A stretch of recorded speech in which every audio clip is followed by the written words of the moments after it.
DPTP rules जिस पे हमने पूरी एक प्लेलिस्ट की है, आइए अब इस वीडियो में हम उनको समराइज करें सिंप्लीफाइड तरीके से, जल्दी से समझ सकें उन रूल्स की समरी। मेरे यूट्यूब चैनल पे आपका स्वागत है, जिसपे आप लगातार डेटा प्राइवेसी पे नया कंटेंट देखते हैं। और जैसा कि मैंने कहा, अब हम बात करने वाले हैं डीपीटीपी रूल्स की समरी पे। लॉ किसको प्रोटेक्ट कर रहा है? लॉ प्रोटेक्ट कर रहा है उसको जिसका पर्सनल डेटा कोई प्रोसेस कर रहा है। जो प्रोसेस कर रहा है उसको हम फिड्यूशियरी कहते हैं, और जिसका डेटा है उनको हम डेटा प्रिंसिपल कहते हैं। कोई भी बिजनेस किसी भी किस्म का, जैसे आप आदमी हायर करते हैं और उसकी पर्सनल इन्फॉर्मेशन कलेक्ट करते हैं, प्राइवेसी के नॉर्म्स आप पे अप्लाई होते हैं। इसलिए आपको प्राइवेसी प्रिंसिपल्स का ध्यान रखना चाहिए। और लॉ उन यूजर्स को जिनका डेटा आपने कलेक्ट किया है, जो आपके एम्प्लॉयज हैं, जो आपके प्रोस्पेक्ट्स हैं, कस्टमर्स हैं, वेंडर्स, उन सबको प्रोटेक्ट करने की बात करता है कि आपके यहाँ से डेटा चोरी ना हो या मिसयूज ना हो। कोई भी बिजनेस जो पर्सनल डेटा हैंडल करता है, उस बिजनेस को लॉ कैसे प्रोटेक्ट कर रहा है? क्योंकि उसको वो स्टैंडर्ड्स बना के दे रहा है जिससे कि वो कुछ ऐसा कर सके कि डेटा ब्रीच ना हो, डेटा मिसयूज ना हो। ऑर्गेनाइजेशंस को, यानी कि फिड्यूशरीज को क्या करना चाहिए? फिड्यूशरीज को रीजनेबल सिक्योरिटी स्टैंडर्ड्स अप्लाई करना चाहिए। हमने बात की थी कुछ वीडियोस पहले, डेटा एन्क्रिप्ट करना चाहिए टेक्निकली। उनको पॉलिसीज बनानी चाहिए कि डेटा कौन एक्सेस कर रहा है और उसको क्या राइट्स हैं, क्या पावर्स हैं, और उनको कंट्रोल्स रखने चाहिए सिक्योरिटी के फायरवॉल्स वगैरह। ब्रीच जैसे ही हो, क्या ब्रीच हुआ, क्यों हुआ और उसका क्या इम्पैक्ट है, इमीडिएटली प्रिंसिपल्स को data protection board of India को रिपोर्ट आना चाहिए। और हर एक फिड्यूशरी के पास एक ग्रीवेंस रिड्रेसल मैकेनिज्म होना चाहिए, यानी कि हम कैसे ग्रीवेंस कंट्रोल करेंगे कि हमारे यहाँ अगर आप एज अ फिड्यूशरी आपको पता लगता है, या मैं एक प्रिंसिपल हूँ और मुझे लगता है कि आप मेरा डेटा ठीक से प्रोसेस नहीं कर रहे हैं, तो मैं कैसे आपके पास आके उस प्रोसेसिंग की कंप्लेंट कर सकता हूँ।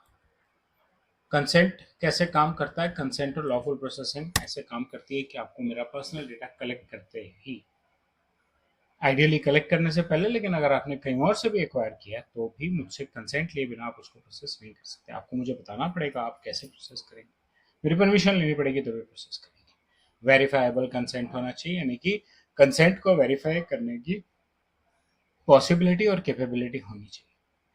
कंसेंट बच्चों का है तो भी, और कंसेंट बड़ों का है तो भी, फिजिकली डिसेबल्ड का है तो कुछ खास करके। अगर मेरे पास पर्सनल डेटा जो है वो मुझे पब्लिक इंटरेस्ट में यूज़ करना है, public traffic monitoring, health care research में, उसको लेजिटिमेट यूज़ कहते हैं। उसके लिए हमें कंसेंट लेने की ज़रूरत नहीं है।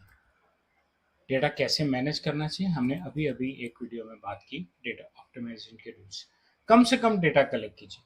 मेरे साथ ईमेल मार्केटिंग करनी है, मेरा ईमेल आईडी ले लीजिए, फ़ोन नंबर और एड्रेस की ज़रूरत नहीं। पर्पस को लिमिटेड रखिए। जिस काम के लिए आपने मेरे से ईमेल आईडी लिया है, सिर्फ वही काम करें।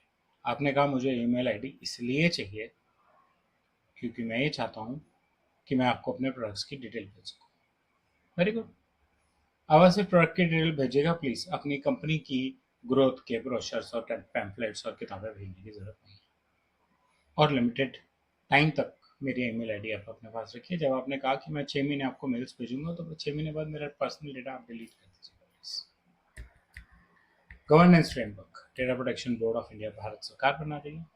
कंसेंट मैनेजर्स, कंपनीज जिनके पास ऐसे सॉफ्टवेयर हैं जो लिंक हो सकते हैं आपके प्रोसेसिंग टूल्स के साथ, जिससे कि वो आपके बिहाफ पे कंसेंट कलेक्ट कर सके, आपके प्रोसेसिंग सिस्टम्स को बता सकें कि कंसेंट है या नहीं है। ऐसे कंसेंट मैनेजर्स अपॉइंट और रजिस्टर होंगे। सिग्निफिकेंट डेटा फिड्यूशरीज वो फिड्यूशरीज हैं जो सेंसिटिव डेटा हैंडल करती है, डेटा जिससे हार्म हो सकता है, या बहुत large volume of data process करती है। अगर हम कंप्लाई ही नहीं कर रहे हैं तो क्या होगा? हम पे पेनल्टीज लगेंगी, फाइन्स लगेंगे। बोर्ड की पावर है एक कंसेंट मैनेजर तक को सस्पेंड कर देने की, और ओवरऑल हमारी रेपुटेशन पर उसका इम्पैक्ट आ सकता है। फाइनली ये ध्यान रखिए, privacy, data governance, data security डराने के लिए नहीं, कंप्लायंस डराने के लिए नहीं, ये कोई टैक्स नहीं है जो आपको भरना है। यहाँ पेनल्टी भरनी है अगर आप फॉलो नहीं करते हैं। इसलिए डेटा की सेफ्टी का नॉर्म्स को ध्यान रखिए, ट्रस्ट बिल्ड कीजिए, और इंडिविजुअल यूजर्स जिसने आपको अपना पर्सनल डेटा दिया है उसकी आइडेंटिटी पे की रिस्पेक्ट कीजिए। डीपीटीपी रूल्स 2025 पे सिर्फ इतना ही। मुझे उम्मीद है आपको मेरा कंटेंट और पूरी प्लेलिस्ट अच्छे लगे होंगे। बेल लाइक का आइकन दबाएं, मेरे चैनल से सब्सक्राइब करें और अपना फीडबैक कमेंट सेक्शन में शेयर करें।